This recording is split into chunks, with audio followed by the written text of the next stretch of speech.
நான் போடுற வீடியோ உங்களுக்கு உடனடியாக மெசேஜ் வரும் என்றால் சப்ஸ்கிரைபர் பண்ணுங்க, பெல் பட்டனை கிளிக் பண்ணுங்க. வாங்க வீடியோக்குள்ள போகலாம். வணக்கம் மக்களே, உண்மை சம்பவம். அவளுக்கு வயது 25, கம்பீரமான உடல்வாகு கொண்டவள். +2 படித்துவிட்டு ஹோட்டல் ஒன்றில் வரவேற்பாளராக பணிபுரிந்தாள். அவளது தந்தை தனியார் நிறுவனத்தில் ஒன்றில் செக்யூரிட்டியாக வேலை பார்க்கிறார். குடிப்பழக்கம் கொண்டவர். இதனால் தாயார் வீட்டு வேலை செய்து குடும்பத்தை பராமரிக்க வேண்டிய கட்டாயம் ஏற்பட்டது. அவளும் தந்தை வரன் தேடிக்கொண்டிருந்தார். அவள் குடிப்பழக்கம் இல்லாத மாப்பிள்ளை வேண்டுமென்ற ஒரே ஒரு நிபந்தனையை மட்டும் விதித்தாள். ஆனால் அவர் தேடி கண்டுபிடித்து கொண்டு வந்த வரன்கள் எல்லோருமே மதுப்பழக்கம் கொண்டவர்களாகவே இருந்தார்கள். அவளும் நிராகரித்து கொண்டே இருந்தார். இறுதியில் அவளுக்கு பேசி முடித்த வரன் டிரைவராக வேலை பார்த்து கொண்டிருப்பவன். பெண் பார்க்க வந்தபோது அவன் குடிப்பீர்களா என்று கேட்டாள். அவன் அந்த பழக்கமே கிடையாது என்றான். அதனால் மணநாள் நிச்சயிக்கப்பட்டது. திருமணம் பேசி முடிக்கப்பட்ட பின்பு வருங்கால கணவர் தன்னோடு பேசுவார் என்று அவள் எதிர்பார்த்தாள். ஆனால் அவன் பேசவில்லை. அவளாக பேச முயற்சித்த போது அவன் மகிழ்ச்சியாக பேச்சை தொடரவில்லை. அவள் குழம்பினாள். தனது உள்ளுணர்வு எச்சரித்ததாக தந்தையிடம் கூறி மீண்டும் வரனை பற்றி நன்றாக விசாரிக்கும்படி கூறினாள். ஆனால் அவரோ அதை சீரியஸாக எடுத்துக்கொள்ளவில்லை. நான் விசாரித்தேன், பையன் ரொம்ப தங்கமானவனு ஊரில் எல்லோரும் சொல்கிறாங்க என்றார். திருமணம் நடந்து அவளோட நண்பர்கள் என்று வந்தவர்களின் சிலர் பெண்களை பார்த்து விதமும் பேசிய பேச்சும் பெண் வீட்டாருக்கு எரிச்சலை ஏற்படுத்தியது.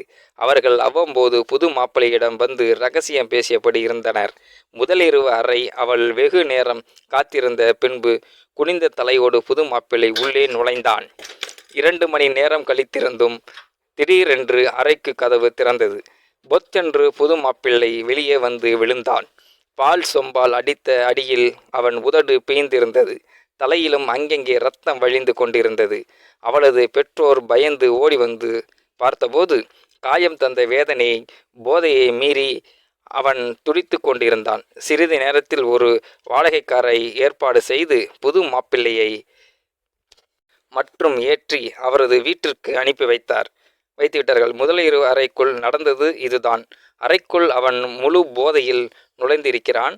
அதனால் அதிர்ந்து போன புதுப்பெண் கோபத்தில் கத்திய காரணம் கேட்டபோது தினமும் 15 வயதில் இருந்து தனக்கு குடிப்பழக்கம் இருப்பதாக, திருமணமான பெண் ஒருத்தியோடு தொடர்பில் இருப்பதாகவும், அவளை மறக்க முடியாததால் குடித்திருப்பதாகவும் ஒப்புதல் கொடுத்துள்ளான். தன்னை அவன் திட்டமிட்டு ஏமாற்றியதால் வெகுளெழுந்து அவள் உள்ளே வைத்தே அவனை ஆத்திரம் தீர அடித்து துவைத்து விட்டாள். மணப்பெண்ணும் பக்க நியாயம் இருப்பதால் மாப்பிள்ளை வீட்டார் பிரச்சனையை அப்படியே அமுக்கி ஆறப்போட்டு அந்த பிரச்சனையை கூறிய மாப்பிள்ளையை மும்பைக்கு அனுப்பி வைத்துவிட்டு அமைதியாக இருந்து கொண்டிருக்கிறார்கள். இந்த வீடியோ பார்க்கின்ற நீங்களும் இந்த வீடியோ பற்றின கருத்துக்களை கீழே உள்ள கமெண்ட் செக்ஷனில் மறக்காமல் சொல்லுங்கள். வீடியோ பிடித்திருந்தால் லைக் பண்ணிக்கங்க, மற்றவங்களுக்கும் ஷேர் பண்ணிக்கங்க. அப்படியே நம்ம சேனலையும் சப்ஸ்கிரைப் பண்ணிக்கங்க. அப்படியே பெல் பட்டனையும் கிளிக் பண்ணிக்கங்க. நன்றி, வணக்கம் மக்களே.